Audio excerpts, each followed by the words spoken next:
Hello ninth grade. Start कर रहे हैं आपका second chapter, introduction to linear polynomial. जो लास्ट ईयर आपकी लीनियर पॉलिनोमियल थी उससे डिफर है ये चैप्टर थोड़ा सा ना। लास्ट ईयर आपको वर्ड प्रॉब्लम्स नहीं थी, स्टोरी सम नहीं थे, अभी स्टोरी सम आपके इसमें आ चुके हैं। लेकिन इंट्रोडक्शन दे रही हूँ मैं आपको, लीनियर पॉलिनोमियल होती क्या है।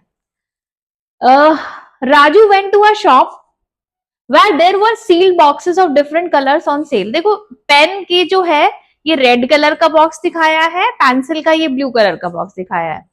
इसमें दिया हुआ है कि 4 पेन इसमें एक बॉक्स में है और 5 पेंसिल है एक बॉक्स में।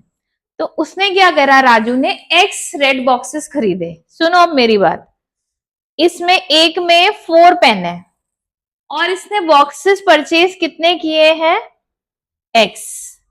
ठीक है, तो इसके पास कितने पेन्स हो गए, एक में 4 बॉक्सेस 4, तो कितने हो गए 4x।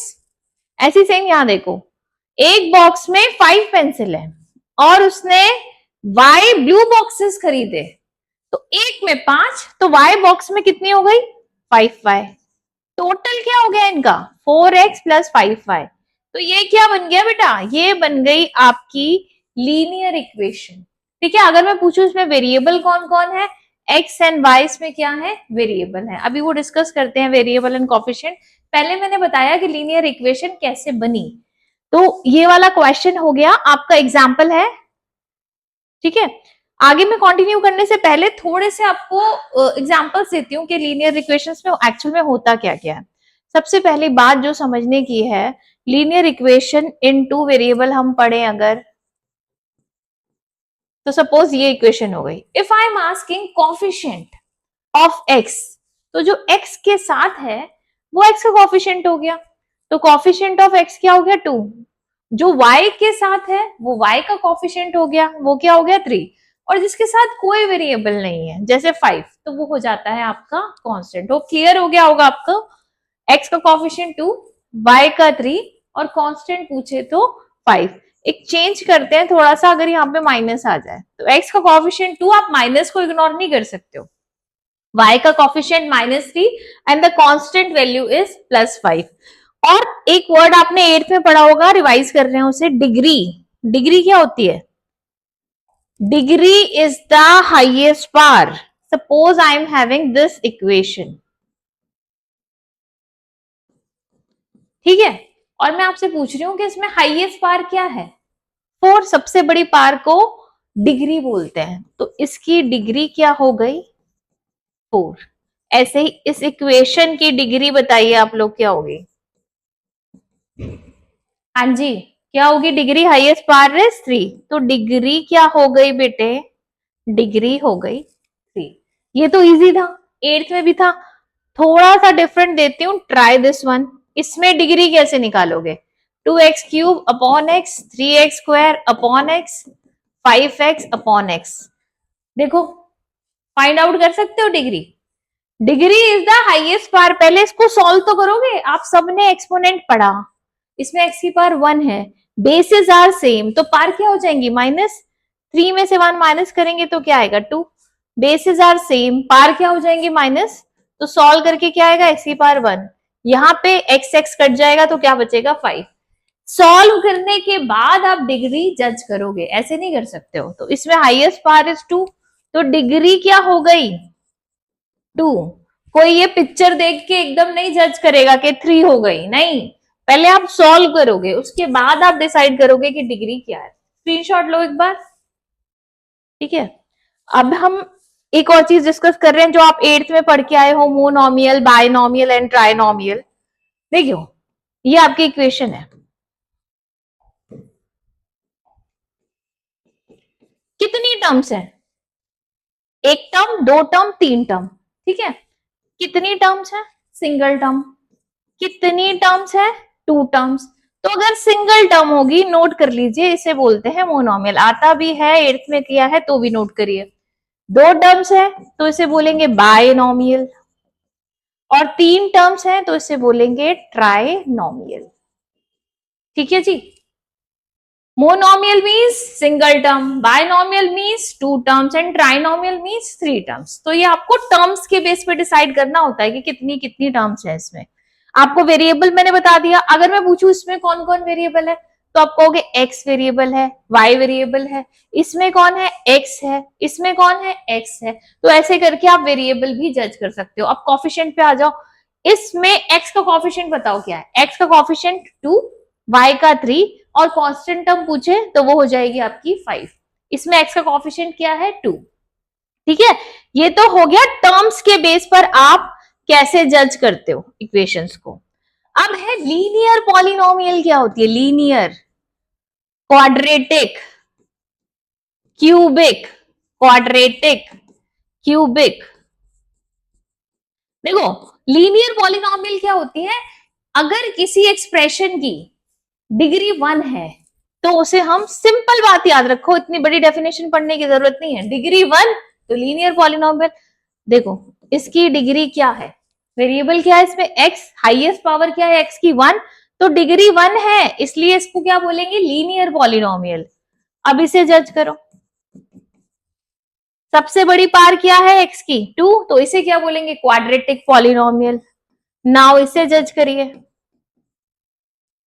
हाईएस्ट पार इज 3, तो इसे हम क्या बोलेंगे क्यूबिक पॉलिनोमियल। एक और होता है बाय क्वाड्रेटिक, क्वाड्रेटिक का डबल, तो नाम से समझ में आ रहा होगा, इसकी डिग्री 2, तो क्वाड्रेटिक की डिग्री बाय क्वाड्रेटिक की कितनी होनी चाहिए बेटे। ये कोई एक्सप्रेशन का मैंने एग्जांपल दे दिया बाय क्वाड्रेटिक, ध्यान से पढ़ो, इसकी हाईएस्ट पावर 4 है, तो इसलिए हम क्या बोलेंगे डिग्री 4, डिग्री 4 तो बाय क्वाड्रेटिक। इसके सामने लिख सकते हो डिग्री 2, इसके सामने लिखो डिग्री 3, इसके सामने लिखो degree 4।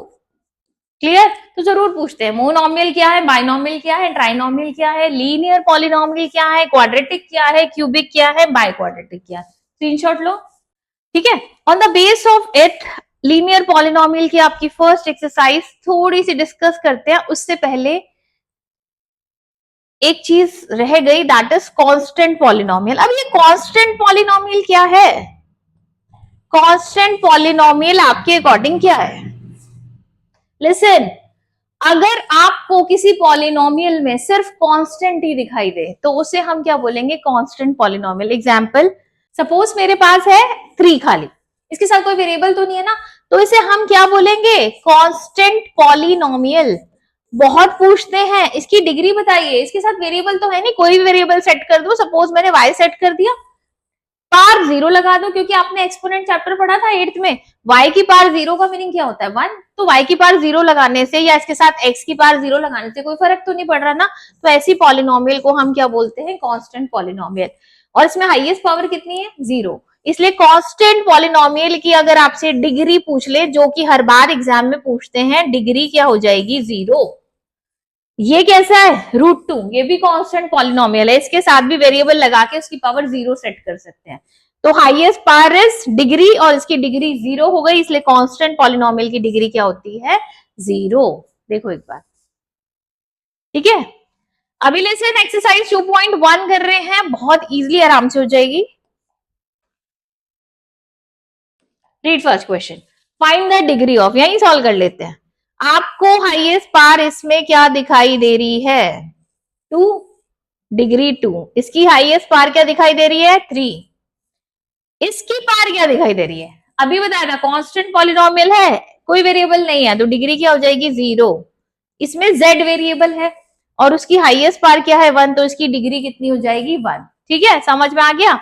Right polynomial of degree 1। अब आपको खुद एग्जांपल देने हैं, डिग्री 1 का कोई एग्जांपल दो, जैसे मैं दे रही हूँ डिग्री 1 का एक एग्जांपल, ये x+7 z+3, तो ऐसा कोई भी एग्जांपल दिख लो जिसमें आपको डिग्री 1 दिखे। डिग्री 2 का एक एग्जांपल, आपको मेरा एग्जांपल नहीं लिखना, अपना एग्जांपल लिखना है, तो इसमें हाईएस्ट पावर इज 2, तो डिग्री 2, ऐसा मैंने एक एग्जांपल लिख दिया। डिग्री 3 का कोई एग्जांपल लिख दो, 2x³ - 3x+4, कुछ भी करके लिख दो, ठीक है। तो मेरा एग्जांपल आपका एग्जांपल डिफर होगा पक्का, ठीक है। डिग्री 1, डिग्री 2, डिग्री 3, डिग्री 4 का भी आपसे पूछ सकते हैं। उसके बाद है what are the coefficient of x² and x³ in the given polynomial. ध्यान से देखो, x² के साथ कौन है +6, तो x² का कोफिशिएंट कौन हुआ, x² का कोफिशिएंट हुआ आपका 6। x³ के साथ कौन है -3, तो एक्स क्यूब का कॉफिशिएंट क्या हुआ -3। क्लियर। और अगर आपसे इसमें पूछ लें कि कांस्टेंट क्या है, कांस्टेंट कौन है इसमें 7। अगर आपसे पूछ लें कि एक्स का कॉफिशिएंट क्या है तो -2। हाँ जी, एक और क्वेश्चन, अगर आपसे इसमें पूछ लें एक्स की पावर 5 का कॉफिशिएंट क्या है, देखो एग्जिस्ट ही नहीं करता एक्स की पावर 5, तो उसका आप कॉफिशिएंट क्या लिखोगे, कॉफिशिएंट एक्स की पावर का उस केस में क्या लिखोगे, 0। जो है ही नहीं उसका कॉफिशिएंट कैसे लिखोगे। क्लियर, समझ में आ रहा है। आगे देखिए, what is the coefficient of z, what is the coefficient of z in this expression. z है इसमें, ढूंढो जरा, मिला नहीं है, इसका मतलब उसका कॉफिशिएंट भी आप क्या लिख दोगे, 0। What is constant term of polynomial, बताओ भाई, देख के इसमें से कांस्टेंट टर्म कौन सी है, कांस्टेंट टर्म इज -10। ठीक है, recall that polynomials of degree 1 are called linear polynomial, मैं पहले ही बता चुकी हूँ। लीनियर पॉलिनोमियल क्या होते हैं, डिग्री 1, क्वाड्रेटिक क्या होते हैं, डिग्री 2, क्यूबिक क्या होते हैं, डिग्री 3। ठीक है, बाय क्वाड्रेटिक पूछ ले तो डिग्री 4। डिग्री रिकॉग्नाइज करनी आ गई आपको, आपको ये पता चल गया कॉफिशिएंट क्या है। आपको टर्म्स के बेस पे अगर पूछे तो सिंगल टर्म अगर आ रही है, फिर से बता रही हूँ, सिंगल टर्म आ रही है तो मोनोमियल, 2 टर्म आ रही है तो बायनोमियल, और अगर 3 टर्म्स आ रही हैं तो ट्राइनोमियल। तो ये टर्म्स के बेस पर हो गया और वो डिग्री के बेस पर हो गया, लीनियर हो गया, क्वाड्रेटिक हो गया, क्यूबिक हो गया, बाय क्वाड्रेटिक हो गया। ये हो गई आपकी first exercise complete. Second exercise continue करेंगे नेक्स्ट वीडियो में। Thank you.